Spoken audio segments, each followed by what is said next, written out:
Okay, what truly makes you happy? What truly brings happiness to people? What is true happiness?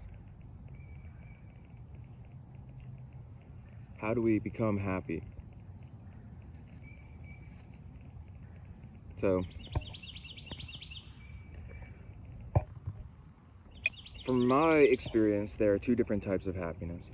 There's conditionalized happiness, and there's unconditional happiness or joy.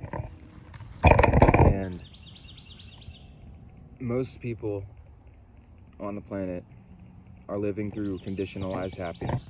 And what that means is that they are outcome dependent, and they're basically running around doing things all day long, trying to get hits of pleasure or happiness in themselves. What they call happiness, it really isn't true happiness, it's more pleasure. And they're continuously just jumping from one thing to another, just trying to find these hits of happiness. And then when they go home and they sit still and they have nothing to do, and then all of a sudden, all of the depression rushes through, and they start to feel all these different urges to find more ways of seeking pleasure, or to distract themselves, or to do something in order to be able to forget about whatever kinds of sadness or different things that they have inside of themselves. And in reality, those things are only manifestations of that that neglectfulness of the happiness of just being.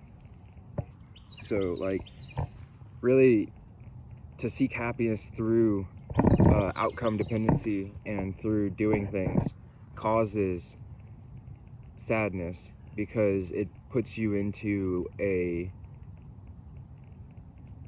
relationship that is give and take in a way, meaning like you basically get to a point where you start to think that in order to feel happy you have to do something, or in order to feel happy you have to be with somebody or something, or like to find something to do, or to like go talk to somebody, or to go be like to go to, you know, go on vacation or whatever it is.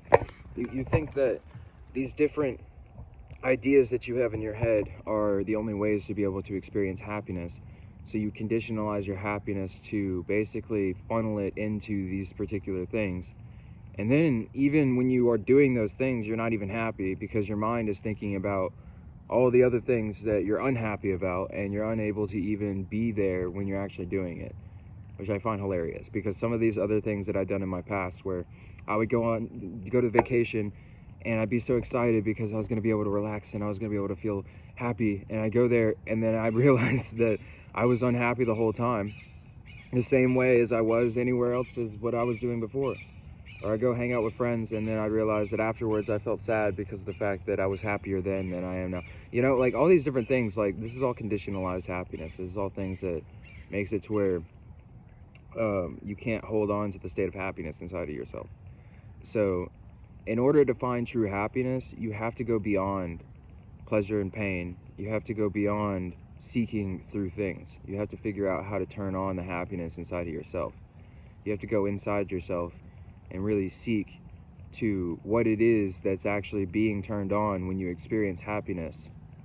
And instead of being so caught up in doing things in order to be able to give yourself happiness, you have to learn how to observe yourself throughout the emotions of doing everything, so much that you are able to become conscious whenever the happiness does come. And instead of thinking that it's a fleeting moment, don't get caught up on the fleeting moment part of it, but actually just look into it and then try to figure out what it is that brings happiness in that moment.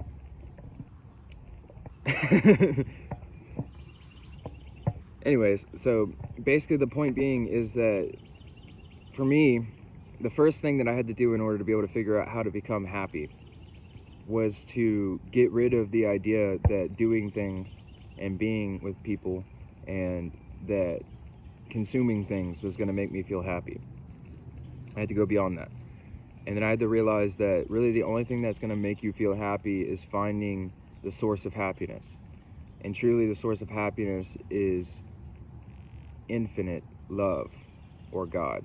So it's basically the thing that creates all of this stuff is where the happiness comes from. So where happiness comes from is from the creator of happiness, which is you, in a sense, because you are that, but your identity is stuck in your personality, in your mind complex of what you think that you are right now.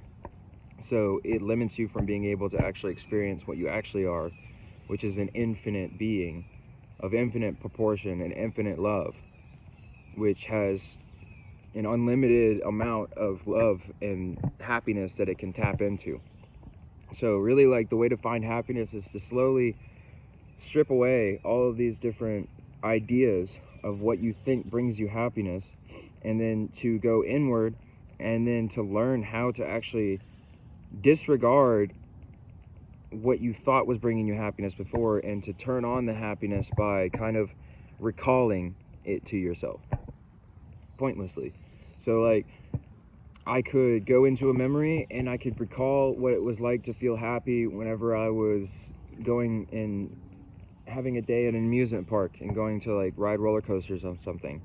And this is pleasure, but like what I mean though is that like I can recall what that feeling was like, and then I can let go of the memory and then try as hard as I can to hold on to that feeling, and just to like kind of wallow in that feeling, or like meditate on that feeling, and then figure out what that feeling is, and that will give me a better direction to what that form of happiness is. But that's not actually happiness, that's actually pleasure. But the point being is that you got to start somewhere, you know what I mean? Like, you got to start somewhere. So you got to start with what you initially think is happiness. So, you know, find these different memories at these different times that you felt like you were happy, and then as you remember it, you'll have this feeling come through, because feelings are always attached to memories. So you remember it and you feel this feeling coming through, and then you have to be conscious enough to be able to let go of the memory and to recall that feeling, and then to not start to project onto the memory your desire for that feeling. Meaning, like, you can't think that that was the only time that you'll ever be able to experience that, and then have a desire to go back into that memory in order to experience it. You have to let go of the past, and then realize that as soon as you recall that memory with the feeling attached, that feeling is now.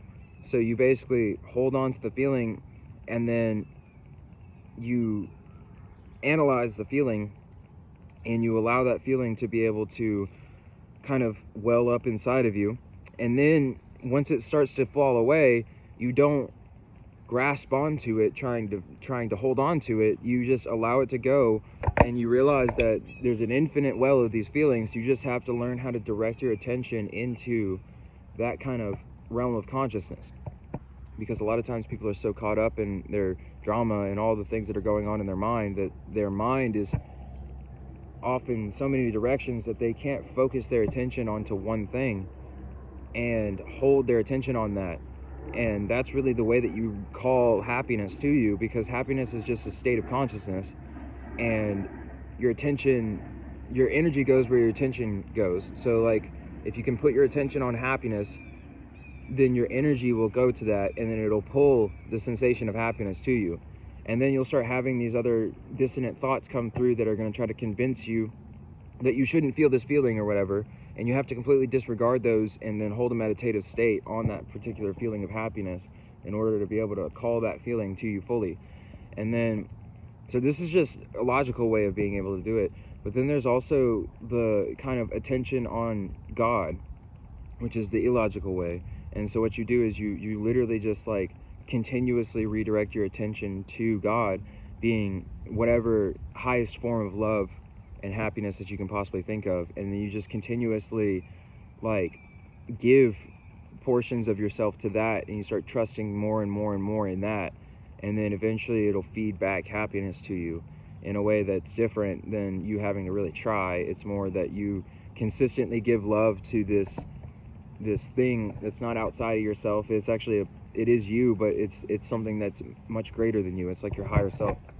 and you consistently feed love to this thing, and then it will cleanse the love and then send it back to you in the form of happiness.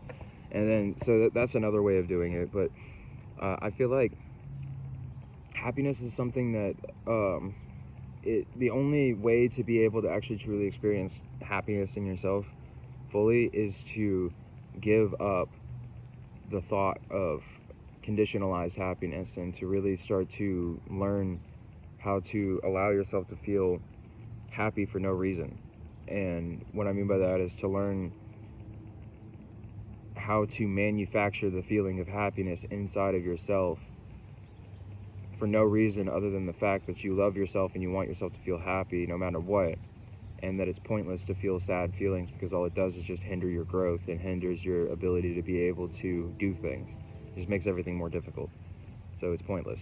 So it's better to just let that go and then to learn how to just turn the happiness on in yourself.